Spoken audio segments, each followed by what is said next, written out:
Hello বন্ধুরা, তোমরা সবাই কেমন আছো? আশা করছি সবাই খুব ভালো আছো। তো আমিও খুব ভালো আছি। তো টুম্পা ব্লগের পক্ষ থেকে তোমাদের সবাইকে ওয়েলকাম জানিয়ে একটা নতুন ব্লগ নিয়ে চলে আসলাম। সবাইকে শুভ রথযাত্রার পক্ষ থেকে অনেক অনেক শুভেচ্ছা, আর বড়দের আমার প্রণাম, ছোটদের অনেক অনেক ভালোবাসা। তো চলো ভিডিওটা কন্টিনিউ দেখতে থাকো। সরি, ভুলভাল বলে ফেলছি, একটু মানিয়ে নিও। তো জাস্ট দেখো রেডি হয়ে গেছি, একটা কুর্তি পরে নিয়েছি, দেখো আইলাইনার পরেছি, আইলাইনারটা এখনও শুকায়নি। তো যাই হোক অনেকদিন পর আইলাইনার পরলাম, জানো খুব একটা আইলাইনার আমি পরি না। তো যাই হোক পরলাম। এখন মেলায় যাব, আমার শিংমশাই আমার মেয়েও যে আমার মেয়েরা কয়েকটা আমার আরও সাজিয়ে আমি সাজিয়ে দিয়েছে, তাও হয়নি, আরও ঠিকঠাক করছে। তো যাই হোক চলো বেরোবো। শিংমশাই আসুক, শিংমশাই গেছে একটু জল আনতে, আনার পরে আমরা যাব মেলায়।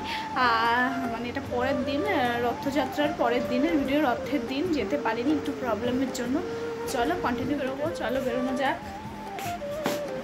তো এই দেখো বলতে বলতেই চলে এসেছি আমরা।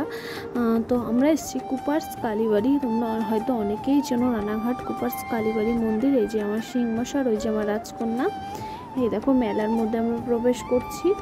তো এই দেখো দুই সাইডে কত জিলাপি, তারপরে কি বলে বাদাম, বাচ্চাদের খেলনা, তারপরে খাবার দাবার সব কিছু বসেছে। আর এই দেখো রথ, আর এই দেখো কালীবাড়ি মন্দির। এই যেটা হচ্ছে রথের জগন্নাথ এখন আপাতত দেখছি নেই, নামিয়ে রেখেছে।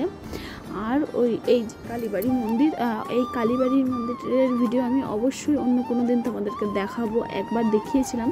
তো এখানে যে অনুষ্ঠান হয় পুজোর, তো সেই পুজোর দিন তোমাদেরকে ভিডিও করে দেখাবো। আর এইদিকে দেখো কি দারুণ সুন্দর কীর্তন হচ্ছে, এত ভালো লাগছিল। আর মন্দিরে গেলে ভালোই লাগে, মনে হয় না যে আসি। তারপরে চলে আসলাম আমরা ফুচকা খেতে। এই যে ফুচকার দোকানে দাঁড়িয়ে পড়ছি। তারপরে চলে আসলাম এই যে পিঠে, কে মেলায় গিয়ে এরকম পিঠে খেতে ভালোবাসো কমেন্টে জানিও। তারপরে এদিকে চলে আসলাম কিছু কসমেটিক্সের জিনিস দেখতে। তো আমার ক্লিপ মাথায় দিতে ভীষণ ভালো লাগে। তো এই ক্লিপগুলো দেখে শিংমশাই বলছে নাও তুমি দুটো নাও, মেয়েকে দুটো দাও। তো এইরকমই টাইপের মানে আর এইরকমই টাইপের দুই রকমের দুটো করে ক্লিপ নিলাম আমি আমার মেয়ে। তারপর কানের নিলাম, হাড় নিলাম। তারপরে মেয়ে বলছে আইসক্রিম খাবো, তারপর আমরা আইসক্রিম খেতে চলে আসলাম। আর তারপরে চলে আসলাম দেখো এই যে মেহেন্দি, কে মেলায় গেলে মেহেন্দি পরতে ভালোবাসো কমেন্ট করে জানিও। আমরা ছোটোবেলায় জানো খুব মেহেন্দি পরেছি, ভীষণ ভালো লাগে আমার মেহেন্দি পরতে। আর এই যে আমার মেয়ে এদিকে, আর এইখানে দেখো একজন এসে চাচ্ছিল আইসক্রিম। তারপরে আমি আমার শিংমাশাইকে বললাম কি দাও ওনাকেও একটা আইসক্রিম কিনে দাও। তাই শিংমাশাই ওনাকে একটা আইসক্রিম কিনে দিল। হয়তো একটু ওনার সমস্যা আছে কোনো মাথার। তো যাই হোক, আর এই যে এইদিকে মেহেন্দি, আবার মেহেন্দি দেখলে না বিশাল মানে পড়তে ইচ্ছা করে। ছোটোবেলার কথা আবার ফিরে আসে, মানে মনে হয়, খুব মনে পড়ে ছোটোবেলার কথা। তারপরে চলে আসলাম এই যে জিলাপি নিতে, বাড়ির সবার জন্য জিলাপি নিতে। দেখো জিলাপি, রথের মেলা মানেই জিলাপি, বাদাম ভাজা, পাঁপড় ভাজা। তারপরে যে বাদাম নিতে আসলাম, ওইদিকে নিমকি ছিল, বাদাম নিলাম, জিলাপি।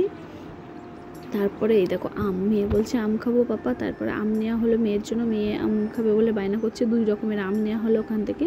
3-4 রকমের আম ছিল, 2 রকমের আম হলো। আর এই যে মোস্ট মানে ফেভারিট যাকে বলে পাঁপড় ভাজা, একটু ভুলভাল হয়ে যাচ্ছে, মানিয়ে নিও। বন্ধুরা মেলা ঘুরে বাড়ি চলে আসলাম।